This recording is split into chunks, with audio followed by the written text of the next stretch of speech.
Hello, beautiful souls, and welcome to the Worthiness Codes podcast. I'm your host, Jaclyn Francis, and as always, it is so beautiful to be in this space with you today. So we are awakening Worthiness Code 5, Inner Knowing. Last week, we opened up this passage and dove into the foundational energies, looking at the pedestal, which is the shadow of the ego, and the pathway, which is the midpoint, the transformational energy of your intuition. If you haven't listened to that episode, go back because I want you to really understand how to start realizing and discerning between the ego and the intuition, because it can be very confusing, especially if this is all new to you. It's very confusing to start to identify the difference within the voices that present itself to you, especially through times of change and times of challenges and times where your soul's like, hey, it's time for us to grow. So I'm nudging you a certain way, which is the intuition. And your ego's like, but I don't want you to do that. I want to keep you comfortable. So go ahead, go back to that episode, start there. As always, journal prompts and guided meditations are available at theworthinesscodes.com. Let's dive into today's episode. So your inner knowing. This is the highest energy, the highest frequency of the highest aspect, we should say, of your intuition. Your intuition, I like to call it as more of like a nudge. Your intuition is like gently guiding you to do something, to go somewhere, to not do something, to take this next step. Your intuition is like this, almost like a navigational system. If you typed in GPS, like that's your intuition speaking to you.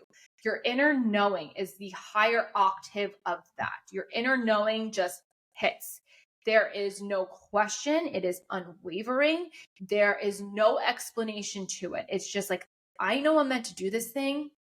I have to do it. Or I know I'm meant to move in this direction, so I'm moving in this direction. And again, there is no questioning it, but there is no explanation tied. It's just this deep, inner, visceral, however you feel it. It will be different for everyone. For me, it's just like, oh, I know I'm meant to do this. And it hits me through like my entire body as a feeling, but also as just like, again, just a knowing. And I can't even really identify how it shows up because it's just that strong. So it's there. It's a part of you. It just really depends on how comfortable and confident you are in the voice of it and following it, right? So that's where we're moving into today. Let's dive into how you awaken it. The way to awaken your inner knowing more is by really leaning into the energy of your intuition. When you have those intuitive nudges, those gentle pulls on your heartstring, those gentle nudges from the universe, that is your intuition speaking to you. Oh, I think it's time to leave my job. Oh, it might be time to look for a new job. Oh, I don't think this relationship's meant for me anymore, right?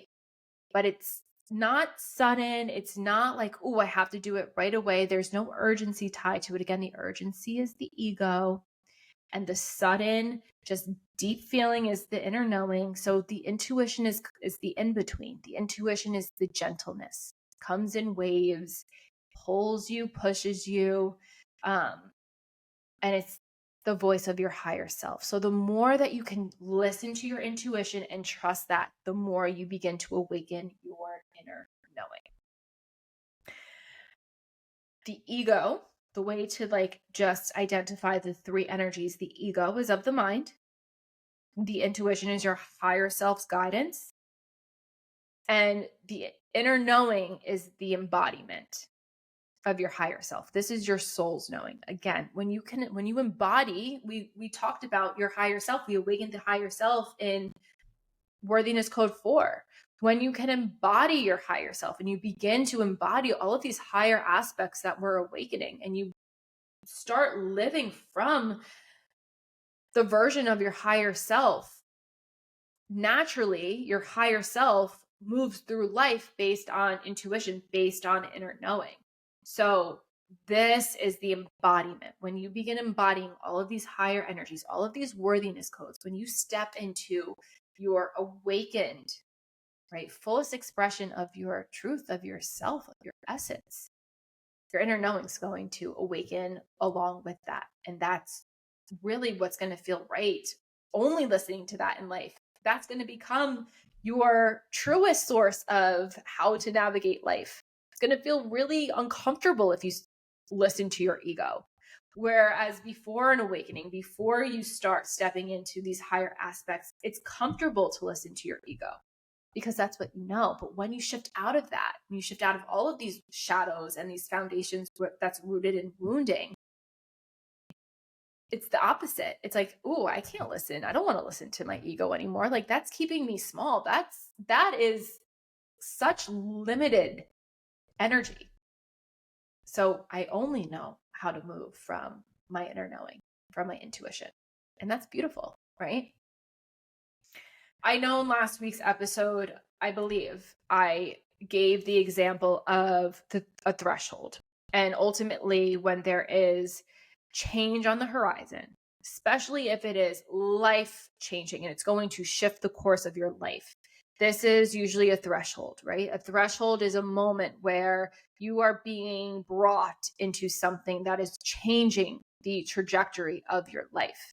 A crossroads is when there's two options that you're facing. So if we look at both of these examples, the crossroad, we can look at it as like two paths leading up to this gate or this wall. The gate, the wall, that is the threshold. The two paths, that is the crossroads. The crossroads, one, if we look at it in this energy, and you're deciding between two things, that's when the ego and the intuition is going to come up because they know that you are standing at a threshold. And it's like, okay, what path am I going to take? Whereas if that crossroad isn't there and it's just a threshold, that is when the inner knowing is going to come up because it's just breaking you right through. And of course, this all depends on, everyone's situation can be different, but I like to look at it in that way. Your ego doesn't want you to break through that threshold. So your ego is going to guide you down the path that is comfortable.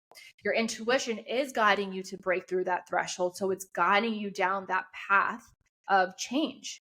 Whereas your inner knowing already knows what's on the other side of that. And it's like, you're ready to just do the thing. You are confident in, you've been here before. You're confident in breaking through thresholds. You're confident in the unknown. You're confident in these higher aspects of self. And this is the only way you know how to navigate life. So I'm showing up because you are ready to move through this threshold. There is no crossroad.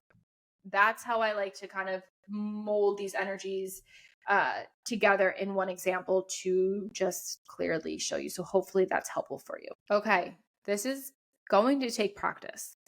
It's really going to take your own effort to start identifying the differences between your ego, intuition, and inner knowing. It's not up to anyone else. This is nothing outside of you. But if you really want to live life in a way that feels like everything just works out, that doesn't mean that you're not going to have challenges. That's not going to mean that you're not going to go through really difficult periods. Because I will tell you, as someone who has really learned to listen to their inner knowing, there are many challenges that come with that because you are usually forced into a lot of discomfort because you are breaking through everything that is comfortable. That's the point of it. But that comes with the wisdom that is gained on this journey because you can handle those tumultuous times and those unfamiliar, uncharted territories with such grace because you understand that I was brought here for a reason. My inner knowing brought me here for a reason. And though I cannot see what's on the other side of that threshold, I know that it's something far more beautiful than I could ever even come up with within my human mind. And that's all you have to know, right? It goes back to all of these energies. Being able to hold faith, Worthiness Code 1, being able to surrender, Worthiness Code 2. That's why those are your anchors. Those are your foundations, your compass, your anchor. because it's going to come up more and more when you step into your truth, when you embody your higher self, when you listen to your inner knowing, right? So all of these energies are working together to help push you, not push you, but guide you and hold you as you awaken. So you can, in this case, in this passage, listen to your inner knowing. They all work together. Everything weaves through one another. I highly recommend, if you are new here, to go back and start with Worthiness Code 1 and work your way in linear order, and you will see how this journey all weaves together. It is beautiful, it is powerful, and you are worthy of it. You are so worthy of living from this awakened state of being, this rooted and centered and aligned place to your divine worthiness, because that is who you are without all of the junk, all of the yuckiness of the wounding in the shadows. So until next time, when we awaken and open passage 6, we are almost at the end. There are 7. Passage 6 of sovereignty. That will be next week. So until next time, I love you. I love you. I love you. Bye.